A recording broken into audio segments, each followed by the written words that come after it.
তাহলে আপনার আমার টার্গেট জান্নাত না জাহান্নাম? কারা কারা জান্নাতে যেতে চান দু হাত তুলে আল্লাহকে দেখান। আল্লাহ গো আমাদের সবাইকে জান্নাতুল ফেরদাউসের মেহমান হিসেবে কবুল করেন। জোরে বলেন আমিন। তাহলে আঙ্গুল দেখেন, 7টা আঙ্গুল দেখেন, কয়টা গুণা বলি? কথা কয় না কে? জোরে বলেন কয়টি?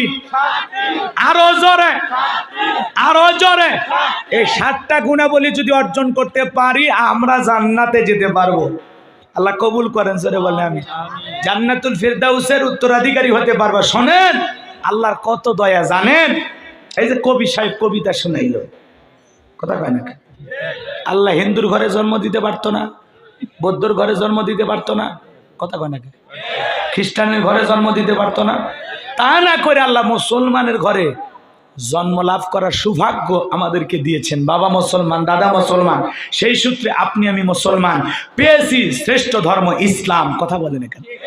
পেয়েছি শ্রেষ্ঠ কিতাব কোরআন, পেয়েছি শ্রেষ্ঠ নবী আখিরি নবী মুহাম্মদ রাসূলুল্লাহ সাল্লাল্লাহু আলাইহি সাল্লাম। সব দিক দিয়ে সেরা, সব দিক দিয়ে সেরা। মুসলমানের ঘরে জন্ম নিয়েছি, ইসলাম পেয়েছি, কোরআন পেয়েছি, সেরা নবী পেয়েছি। খালি আমল করে একটু সেরা উম্মত হওয়া লাগবে। কথা কয় না কে? একটু একটু আমল করলেই জান্নাত। একটু গুণাবলী কয়টি? জোরে বলেন কয়টি? 7টি। কষ্ট হবে আপনাদের? ধৈর্য আছে তো ইনশাআল্লাহ? ভালো করে কথাগুলো শুনে যান বাজান। বিশ্বনবী তখন সাহাবা ইকরামদেরকে তেলাওয়াত করে শোনায়া দিলেন, ক্বাদ ফালাহাল মুমিনুন।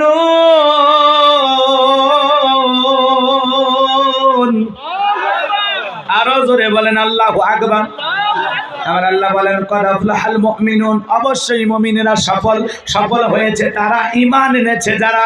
আমার আল্লাহ বলেন অবশ্যই অলরেডি মুমিনেরা সফল হয়েছে। বলেন সুবহানাল্লাহ। আল্লাহর কাছে ক্ষমতা থাকলে সফল হওয়া যায় না। পৃথিবীর সবচাইতে বড় ক্ষমতাধর ব্যক্তি নাম হলো কি? Joe Biden. কথা বলেন।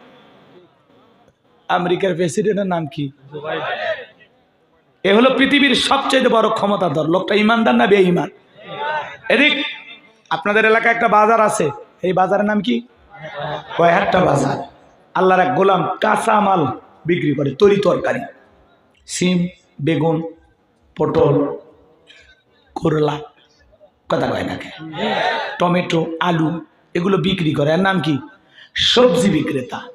আল্লাহর এ গোলাম লোকটা যদি ইমানদার হয়, আজান দেওয়ার পরে আল্লাহর ঘরে গিয়ে আল্লাহকে যদি মাথাটা নত করে সিজদা দেয়, ওই যে পৃথিবীর বড় প্রেসিডেন্ট, পৃথিবীর সবচাইতে বড় নেতা, তার চাইতে এই সবজি বিক্রেতার দাম আল্লাহর কাছে কম না বেশি?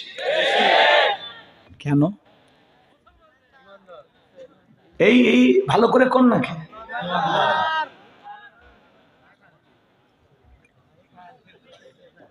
আরো দেন। এদিক খেয়াল করেন, কারণ এই লোকটা ইমানদার।